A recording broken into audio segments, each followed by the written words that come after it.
Okay, you guys. So we are going to be looking at, in your notes, the single replacement reactions, and that begins on page 9, it looks like, in your note packet.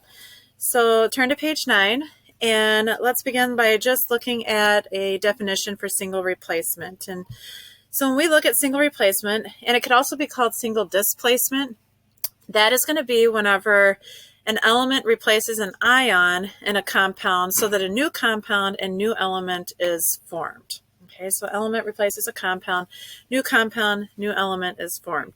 So the general way to describe this type of equation using variables would be AB plus C gives you a new compound, AC, and then B now stands alone. So in another video, we are going to go through some different demos for you to be able to see it, write the balanced equation, and then what was the clue that a chemical reaction occurred. So we'll fill this out in a little bit with the demo video. But right now, go ahead and turn to page 10, and we're going to get some practice. And there's really two main types of equations here that we're going to look at, or two main categories. The first is going to be whenever a metal replaces a metal in a compound, and the second is whenever a metal replaces a non-metal in a compound. So what I'm going to attempt to do, is actually get into my other video screen.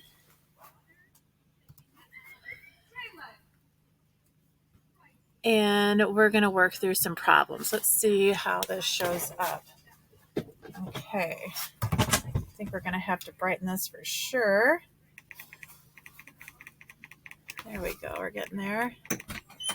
Okay, so I'm going to be working through these problems here.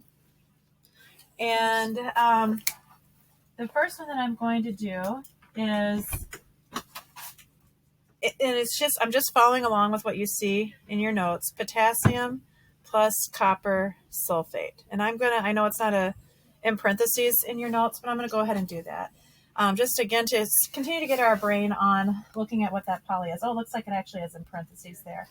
So these are examples of a metal replacing a metal. Likes replace likes. So we've got to be able to recognize, what is the metal in this compound? And that metal is always your cation, the first one listed. So potassium is going to literally kick copper out of the equation. So copper now is all alone. And anytime we write an element all by itself, remember we have to ask, is it diatomic? And you think Brinkelhoff or Heckno halogens, and it's not diatomic, so it's going to stay as it is. And then we know that potassium is going to react and combine with the sulfate. Now, if we go back here, this is how we would recognize that copper's charge was a +2, just so that we're aware. Same thing, sulfate's not going to change. Sulfate's always a polyatomic ion with a -2 charge, so we need to make sure to have a 2 right here. Okay, so I'm just going to clean this up because I don't want to see all of this whenever I'm writing my final balanced equation. And now that I have my compounds balanced, the last step is to balance the entire equation. Okay, if we do a count over here, we have 1, 1, and 1. If we do a count over here, we have 2, 1, and 1. So the problem is that potassium, super easy fix, coefficient of 2, and we're done. So that one already done like that. Let's do another example. And, if you're feeling pretty good about this, there's nothing wrong with you pushing pause right now and attempting the next one of manganese and lead carbonate, and then push play and see if you are right. So we have manganese. Oh, that's a chlorate. Your old teacher can't read. And it looks like it's a lead 2, and I should get out my reference sheet to make sure I'm calling that the same or the correct thing. Yep, so lead 2 chlorate. And same thing, likes will replace likes always. So cation replaces is going to kick out lead. So now lead is all by itself. Anytime you write it by itself, you just think, is it diatomic? So I don't carry over any subscripts. The only thing I would ever put here is a 2 if lead's diatomic, and lead's not, right? We think Brinkelhoff, not diatomic. And then we have manganese, and you would really have to be told because manganese is a type 2 metal. So we would have to tell you what this is. So let's go ahead and write in that it's a +2. So you'll either see us write something like that in, and that's to clue you in whenever you're writing the compound over here to make sure that you're writing it correctly. Okay, so because we are telling you it's a +2, then we would have that +2 here as well. And in this case, we could see everything is already balanced. Okay, so if you're getting pretty good at this, then you'll be like, I don't need to list everything out because I can see that it's already balanced. So those are examples of metals replacing metals. Let's do one. It's cold out here, so my dry erase board doesn't want to erase as much. Let's do the nonmetals replacing nonmetals. So here we have Cl2, and it's still just an element. It's just a diatomic element. So Cl2 reacting with calcium iodide. So likes replace likes. Anion replaces anion. Okay, the chlorine is going to replace the I2. So we end up with I2, and the reason it's a 2 is it's diatomic, right? Brinkelhoff. So I2 is all by itself. And then now calcium is with chlorine. Now the only reason this 2 is here is because calcium is a +2, chlorine's a -1. I did not carry over the subscripts. I put a 2 here because iodine's diatomic.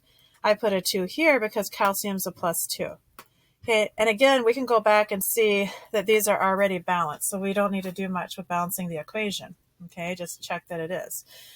All right, let's do this other one. So we have F2, fluorine, that is trying to react with NH4Br. NH4Br. Okay, so same thing, likes replace likes. We need fluorine to kick out and replace bromine. So now we have bromine all by itself.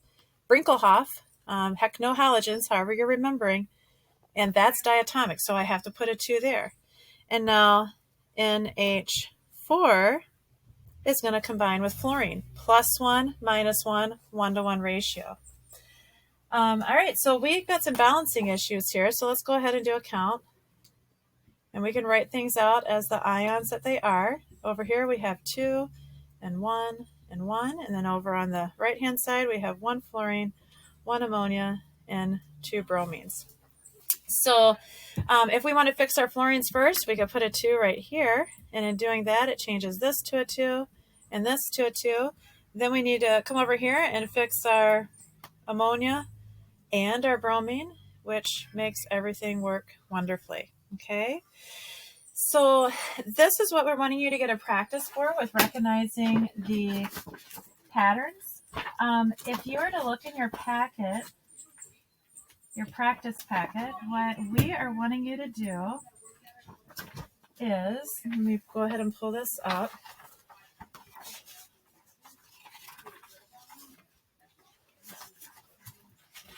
Okay, I think we are on to maybe page,